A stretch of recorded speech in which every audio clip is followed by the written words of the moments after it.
శుక్రవారం సిఐటియు అఖిల భారత కమిటీ పిలుపు మేరకు నల్గొండ పట్టణంలో భారత ఆహార సంస్థ గోదాం ముందు నిరసన వ్యక్తం చేయడం జరిగింది।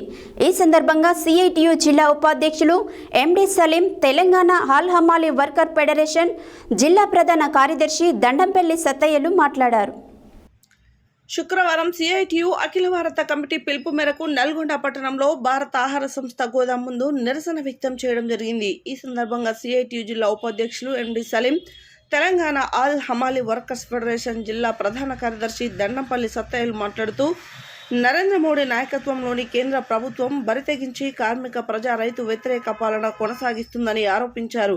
ప్రభుత్వ రంగ సంస్థలను కార్పొరేట్ వ్యక్తులకు పట్టబెడుతూ దేశ సార్వభౌమత్వాన్ని తాకట్టు పెడుతున్నారని ఆరోపించారు।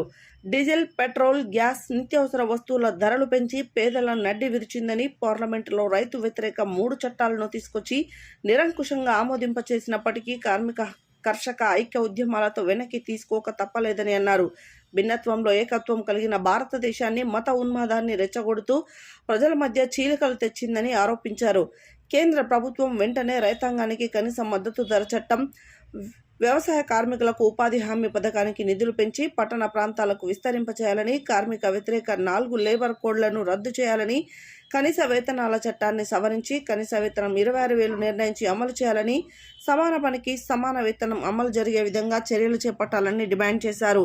ఈ కార్యక్రమంలో Telangana building and other construction workers union Nalgonda పట్టణ అధ్యక్ష కార్యదర్శులు సలివోలు సైదాచారి, అద్దంకి నరసింహ, ఎఫ్సిఐ హమాలి వర్కర్స్ యూనియన్ అధ్యక్షుడు పల్లె నగేష్, క్యాజువల్ వర్కర్స్ మాండ్ర శ్రీనివాస్, బోయపల్లి చంద్రమ్మ, హమాలి మేస్త్రీలు సత్తయ్య, రాములు, రమేష్, వెంకన్న, నగేష్ తదితరులు పాల్గొన్నారు।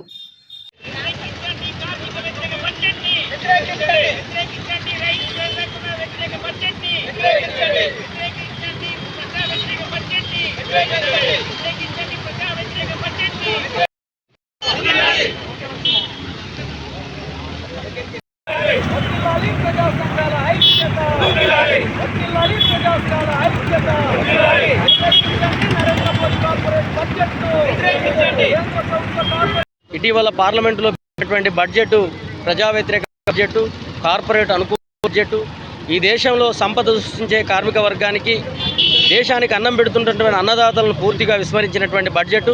ఈ బడ్జెట్ను సవరించి ఈరోజు పేదలకు, కార్మికులకు, ఈ దేశంలో ఉన్నటువంటి అట్టడుగు క్షేమం కోసం నిధులు పెంచాల్సినటువంటి అవసరం ఉందని ఈ సందర్భంగా డిమాండ్ చేస్తూ ఉన్నాం। ముఖ్యంగా ఇలా పోరాడి సాధించుకున్నట్టాల్ని రద్దు చేసి కేంద్ర ప్రభుత్వం 4 లేబర్ కోడ్లుగా మార్చింది। దీంతో కార్మిక వర్గానికి ఏ హక్కులు లేని నిరాయుధులుగా మార్చేటువంటి కుట్ర, అమ్మే హక్కు లేదు, పని గంటలు 8 గంటల నుంచి 12 గంటల వేతనం లేదు। ఈ రకంగా రాబోయే కాలంలో యూనియన్ పెట్టుకోకుండా చేసే పరిస్థితి కేంద్ర ప్రభుత్వం తీసుకొస్తా ఉంది। అందుకోసమే ఈ ప్రజా వ్యతిరేక విధానాలను వ్యతిరేకిస్తూ ఈ బడ్జెట్ను ఇలా ప్రజలకు అనుకూలమైనటువంటి సంక్షేమ పథకాలు అమలు చేసే బడ్జెట్గా మార్చాలని చెప్పి